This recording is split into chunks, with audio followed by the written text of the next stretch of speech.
Hello. Batman was actually in this movie, so I can use the mug. It's fine. I just watched the Lego Movie 2, the second part. And I guess before I go into spoilers for the rest of the video, I'll give you the quick spoiler-free review. It's pretty good. It's a good time. If you liked the first Lego Movie, you will also like this one because it's like the same kind of comedy. I was gonna say it's the same movie, but it's not the same movie. There's a good amount of meaningful differences. It goes in a logical direction from the end of the last movie, but kind of carries forward the same values that the first movie had. So that was quite nice. It's pretty spot on for a sequel. It does what you want it to do. You have a fun time. There's some good jokes in there. Yeah, Lego Movie 2 it's good. Good film. If you liked the first one, go see it. If you didn't like the first one, don't, because it's the same kind of comedy and you won't like this one. Spoilers from here. I'm going to talk about the whole movie. Leave if you don't want it ruined, and come back after you've seen it. So, I saw the movie in the middle of the day on a Friday, and the cinema was completely empty. I was the only person in there. Until two other people showed up like 10 minutes later. But it was very, very quiet. It was great. Absolutely loved it. So I guess I'll give you like a plot rundown, and then we'll get into specifics. So the first Lego Movie ended, and the shock thing was that in the real world of the Lego Movie, Will Ferrell, the dad, has let his son start playing with the Lego downstairs, which means he also has to let the boy's sister play as well. And they have like these Duplo things turn up. It's like, oh, what's gonna happen? And then the Lego Movie 2 happens, and the Duplo monsters have destroyed everything. Now, all the characters from the first movie live in Apocalypseburg, which is a Mad Max wasteland like fortress. The first maybe like 15 minutes of the movie is a pretty fun Mad Max parody, to be honest. And I'm someone who liked Mad Max Fury Road a lot, and like I enjoy the other Mad Max movies. It's a pretty fun Mad Max parody at the start of this film. So all the characters from the first film have kind of turned into gritty wasteland versions of themselves. Benny from the first movie, the guy who likes spaceship, he's got a robot arm now, and like it's kind of like Furiosa from Mad Max. And Batman's got these massive like spiked shoulder things on. It's like, yeah, it's fun Mad Max aesthetics. Everyone's changed apart from Emmett. Emmett is still like really optimistic and fun loving. He's listening to everything is awesome. And Lucy's like, Emmett, you need to grow up and realize that we're in a Mad Max apocalypse. And then Lucy and all the other characters get kidnapped by an alien lady who takes them all into the sister system. I can't remember what it's actually called. It's a play on the word sister, because in the real world of the Lego Movie, it's his sister. So all the characters get kidnapped. Emmett has to go and save them, and while he's flying off to save them, he meets a new character called Rex Dangervest, who saves him, and then he lets him on his ship. And Rex Dangervest is every character played by Chris Pratt rolled into one. So the inspiration you will see is mainly his character from the Jurassic World movies. He's got a lot of dinosaurs on his ship, but it's the same kind of like character that he plays in a lot of these movies. A tough guy who needs to grow up a bit is basically it. Which I appreciated it, because I'm kind of sick of seeing Chris Pratt play all the same roles in movies, and I'm glad that this movie is kind of playing up that fact and like offering an alternative to it, because it's kind of a problematic view on masculinity, the Chris Pratt role in all these movies, and it's nice that this one is challenging it. But Emmett and Rex meet up. They are going to go and save all of the characters. Meanwhile, all the characters who got kidnapped have been taken to meet the queen of the space system, who is called Queen Whatever Wannabe. She's kind of like a shape-shifting Lego person, which is cool. She's got a good song about not being evil, which is really great. This movie has a few songs in it, and they're all really fun. It kind of made me wish that it was a whole musical, because I've come home from the film and I've just been listening through the songs again, and they're all really fun.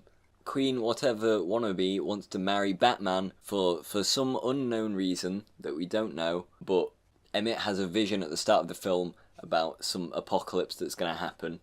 Armageddon. It's Armageddon with Mum in there somewhere, because in the meta-narrative of the movie, like the outside, the Lego bit, it's going to be the mum of the family is going to intervene and put all the toys into storage. And Lucy thinks that Queen Whatever Wannabe is going to marry Batman, and it's going to cause this to happen. It's going to be really bad.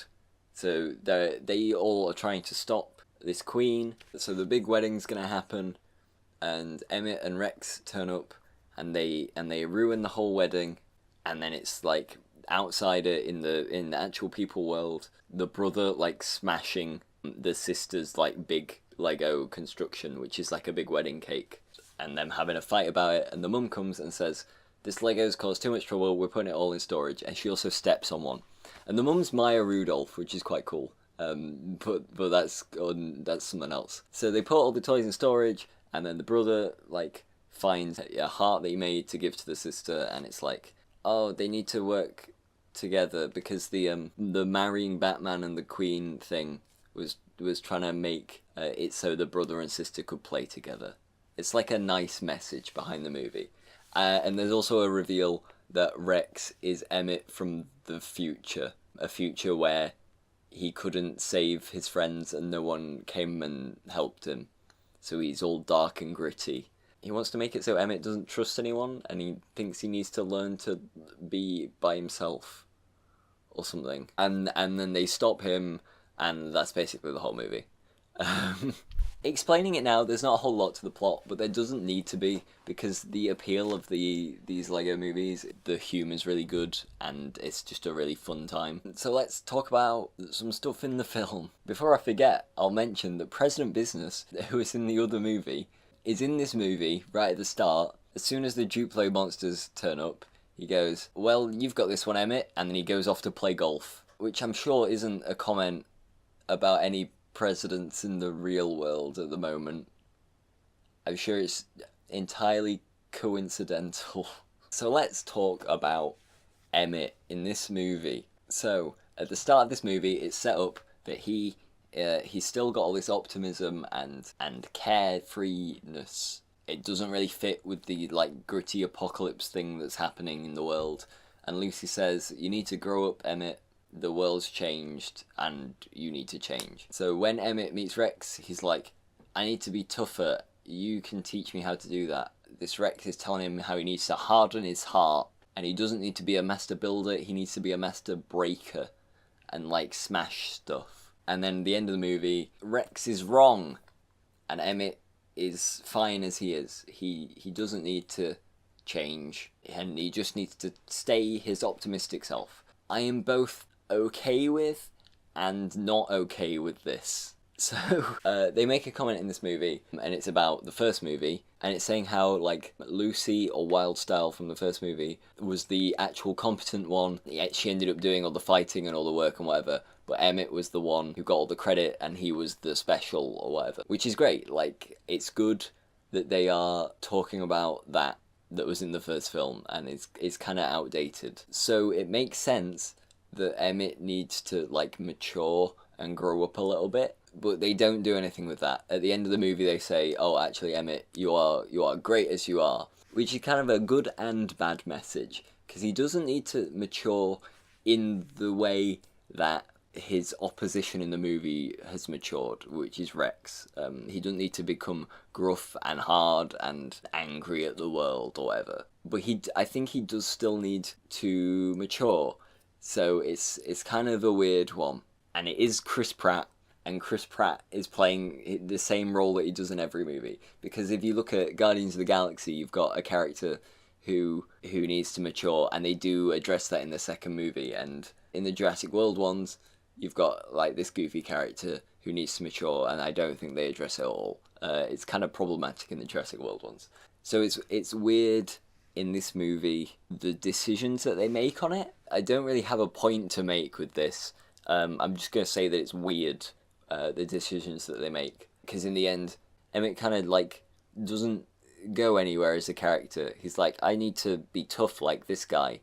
Actually, I don't. I just need to be me.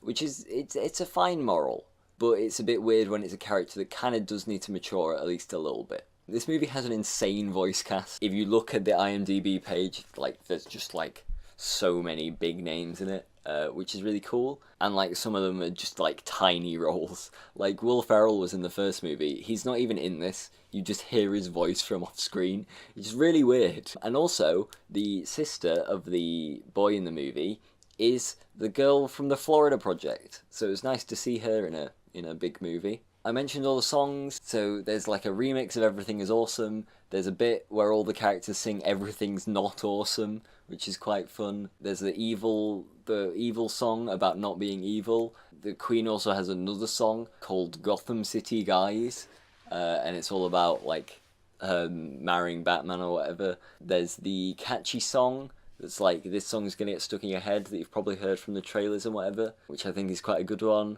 And over the credits, there's a really good song, which is like another Lonely Island one, and they're singing all about how they love the credits. It's great. It's exactly the comedy that I really liked in the first movie. It's kind of meta without, like, I don't know, poking fun at the movie or anything. It's just like, the movie knows it's a movie, and it's having fun with it. Thinking of like fourth wall breaks and whatever, and just like Deadpool 2, and something happened in Deadpool 2, and Deadpool like looked at the camera and was like, isn't that lazy writing? The people who wrote the dialogue also wrote the rest of the film. You don't get a free pass just because you point out that the writing is lazy. The crowd gets to go, oh yeah, nice one, Deadpool. But also, like, why don't you just write a better movie? I think the Lego movie does a better job of that. Like, the meta jokes aren't excuses to just like leave stuff in. They're for jokes, and they're for like really funny like subversions of what you think is going to happen. I love the comedy in these movies. I think Lord and Miller are pretty great at writing comedy. I don't have a whole lot to say about this. This is just a quick one, but I have been excited for this film, and I wasn't disappointed. It was a good sequel to the first movie, which I liked a lot. So if you enjoyed the first Lego movie, I would definitely recommend seeing this one, because it's more of the same stuff, but it's good. It's really good. And if you didn't like the first Lego movie, like, there's no point in going to see this one. This isn't going to change your mind, because it's the same kind of stuff. So if you've seen it, let me know what you thought in the comments. Like and subscribe or whatever. I'm trying to get better at telling people to do that, because I always forget to do that at the end of videos. And I'll see you in a bit when I'll be talking about something else. There are other movies out at the moment. I don't know if I'm going to see any of them. I'll watch something, and then I'll get back to you. Bye. Oh my god, I didn't mention Batman flosses in the movie. How did I forget that? There's a bit where Batman's dancing, and he's flossing. And Lucy's like, why are you dancing? And he's like, Fortnite. He doesn't say that. Bye.